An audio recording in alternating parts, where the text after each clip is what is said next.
Welcome back to the Explainer, created by Forge College. So, in our last Explainer, we laid down the foundation for our Solana token program, right? We built out the physical structure, the storage layouts, the account structures. Basically, we built this massive, highly secure mechanized bank vault. But here's the problem. Right now, that vault is completely empty. And worse, it's frozen shut. So today we are finally adding the gears and the pipes to our token storage. We're translating those core token behaviors, things like transfers, approvals, and notifications, directly into Rust and Anchor. Let's get into it. I absolutely love this exaggerated engineering proverb, mostly because it's just painfully true. Building storage without behaviors is just a very expensive, very secure brick. It's a great way to link back to what we just talked about with storage layouts. Like, yeah, we've got the space, we've allocated the rent, but without secure, reliable transfer behaviors, our shiny new Solana virtual machine vault is frankly completely useless. We actually need to move balances, safely grant third-party spending rights, and let the outside world know what's going on. Okay, let's look at today's blueprint. Our path from EVM to SVM token engineering is going to cover making your tokens move, the golden rule of atomicity, mapping allowances with PDAs, executing third-party transfers, emulating events with logs, and finally, a quick review and next steps. Section 1. Making your tokens move. Translating the gears and pipes. Now, as developers transitioning over from Solidity, we really need to acknowledge the elephant in the room here. The Solana virtual machine? It is not going to hold your hand. Not at all. To actually move tokens safely, we have to rely entirely on instruction-level atomicity.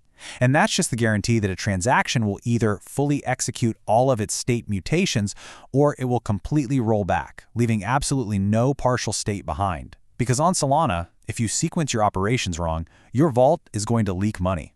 Literally. If you deduct funds from an account, hit an error, but fail to roll back properly, those tokens just vanish into thin air. So atomicity, it's not just some fancy buzzword. It's the absolute foundational concept we have to master to write secure smart contracts here. Which brings us to Section 2, the golden rule, atomicity. Check first, move later. So because all mutations within a single instruction are atomic on Solana, that atomicity relies entirely on the order of our code. Let's look at this step-by-step logic flow, what I call the check first, move later schematic. Step 1, check the authority. Basically, did the right person actually sign this? Step 2, check the balance. Do they even have enough funds? And only after both of those pass do you move to Step 3, deduct the amount. And finally, Step 4, add the amount to the recipient. It's kind of like a bank teller, right? I mean, if you hand over the gold bars before checking their ID and then the ID check fails, well, the gold is already gone. Checks always have to precede state rights. So how do we actually enforce this in Anchor? Well, first off, we enforce our preconditions using the require macro. If require fails, Anchor just aborts the instruction immediately. Next, we have to talk about the sheer terror of silent arithmetic underflows.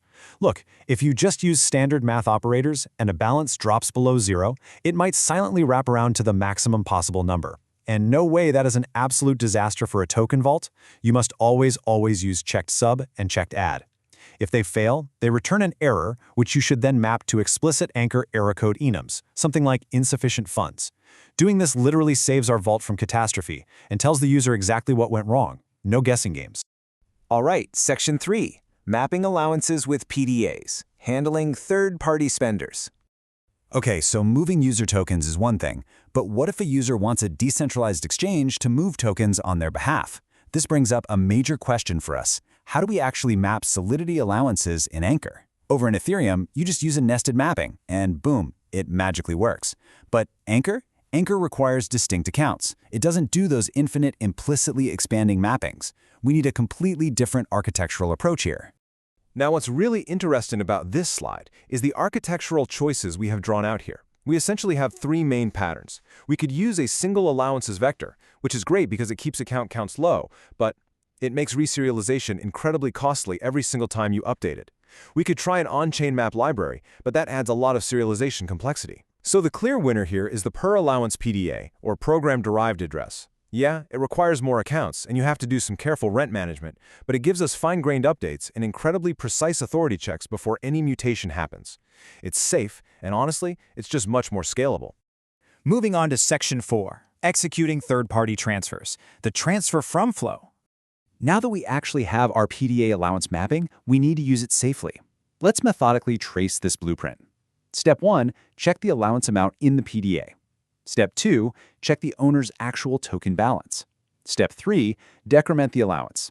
Actually, a quick note there. Make sure you're always decrementing the allowance before the owner's balance.